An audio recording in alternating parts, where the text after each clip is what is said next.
जमात चाहरुम माहौल का मुताला हिस्सा 1 सबक नंबर 11 आइए जिस्म के अंदर देखें।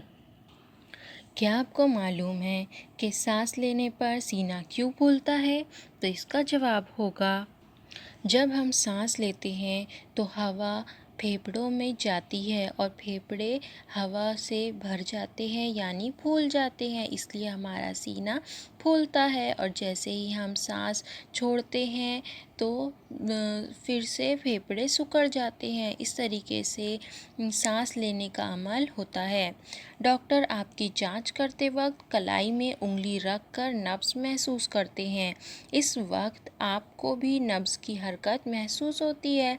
नब्ज़ की हरकत क्यों होती होगी, क्या आपको मालूम है?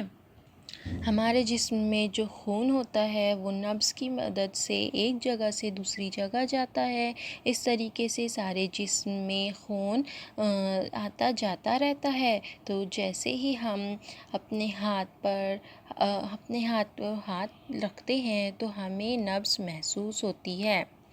अंदरूनी आज़ा हमें मुख्तलिफ़ काम करने होते हैं। उन्हें करने के लिए हम जिस्म के मुकर्ररा हिस्सों का इस्तेमाल करते हैं, यानी कोई भी काम करने के लिए हम जिस्म के आज़ा की मदद लेते हैं। याद करके बताइए, ज़ैल के काम करने के लिए हम जिस्म के कौन से हिस्से इस्तेमाल करते होंगे? सब बताएंगे। नंबर 1 देखना। देखने में कौन सा उज़ू इस्तेमाल होता है? देखने के लिए आँखों का इस्तेमाल होता है। नंबर 2 चलना। चलने के लिए पैरों का। नंबर 3 सुनना। सुनने के लिए कानों का। नंबर 4 लिखना। लिखने के लिए हाथों का इस्तेमाल होता है। किसी ख़ास फ़ेल को या काम को अंजाम देने के लिए इस्तेमाल होने वाले जिस्म के मख़सूस हिस्से को उज़ू कहते हैं। यानी जो काम हम करते हैं तो जिनसे किया जाता है उसे उज़ू कहते हैं, जो हमारे हिस्सी आज़ा हैं। चलने के लिए हम पैरों का इस्तेमाल करते हैं, यानी पैर हमारे चलने के आज़ा हैं। सुनने के लिए कान का इस्तेमाल करते हैं, यानी कान सुनने के आज़ा हैं। जो आज़ा जिस्म के बाहर होते हैं उन्हें बैरूनी आज़ा कहते हैं।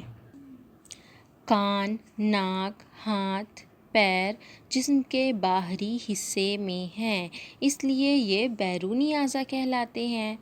जिन बैरूनी आज़ा से हमें इतराफ़ के हालात का इल्म होता है, ऐसे आज़ा को हिस्सी आज़ा कहते हैं।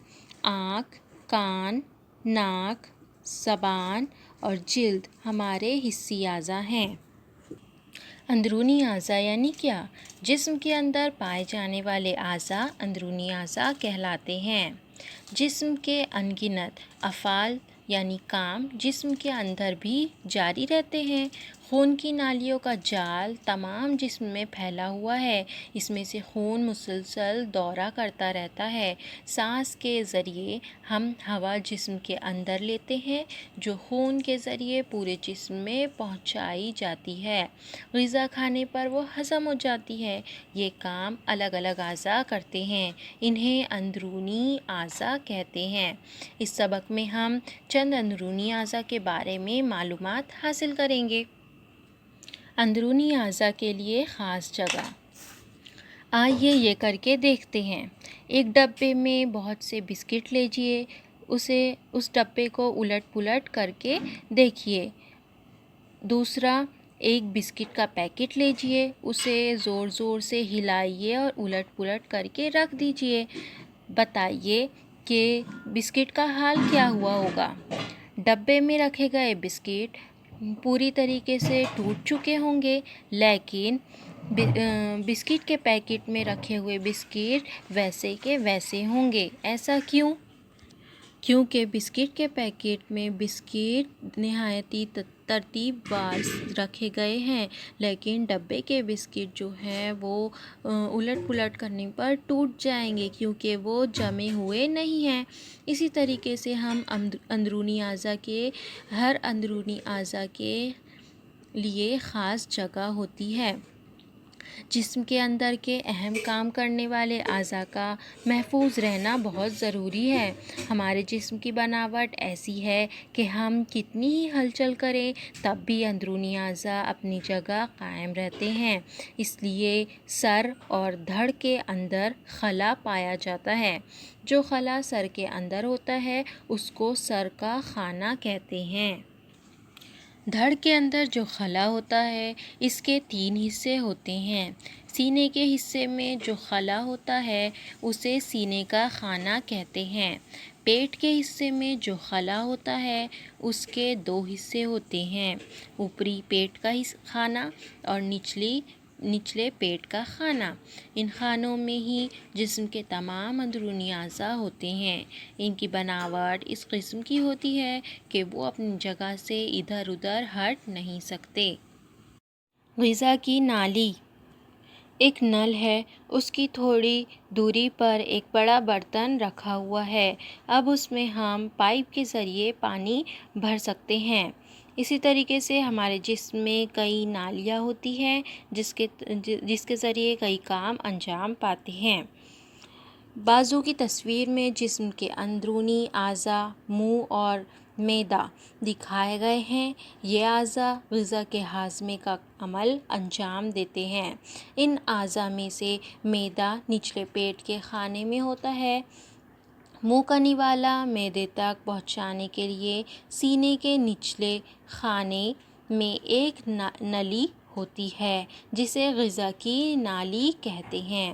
ہم کھانا کھانے کے لیے منہ کا استعمال کرتے ہیں۔ زبان کی وجہ سے ہمیں غذا کا ذائقہ معلوم ہوتا ہے۔ ہم دانتوں کے ذریعے غذا چباتے ہیں۔ اس دوران اس میں لعاب دہن شامل ہوتا ہے جس کی وجہ سے منہ میں نوالے کا گیلا گولا بن جاتا ہے جسے آسانی سے نگلا جا سکتا ہے۔ چبایا ہوا نوالا غذا کی نالی میں جاتا ہے۔ غذا کی نالی کی دیوار لچکدار ہوتی ہے، اس لیے اناج کا نوالا غذا کی نالی سے گزرتے ہوئے معدے تک آسانی سے پہنچ جاتا ہے۔ کیا آپ جانتے ہیں غذا کا سفر منہ سے شروع ہوتا ہے۔ پیٹ کے اوپری خانے کے اندرونی اعضاء کی مدد سے غذا ہضم ہوتی ہے۔ غذا کا غیر ہضم اور بیکار حصہ مقعد کے ذریعے فضلے کی شکل میں جسم سے باہر خارج ہو جاتا ہے۔ یہاں جسم میں غذا کا سفر ختم ہوتا ہے۔ منہ سے مقعد تک ایک نالی جیسے راستے سے یہ سفر ہوتا ہے۔ اس راستے کو غذا کا راستہ کہتے ہیں۔ اس نالی جیسے راستے کی لمبائی تقریباً 9 میٹر ہوتی ہے۔ مختلف اندرونی اعضاء سے مل کر یہ غذائی راستہ بنتا ہے۔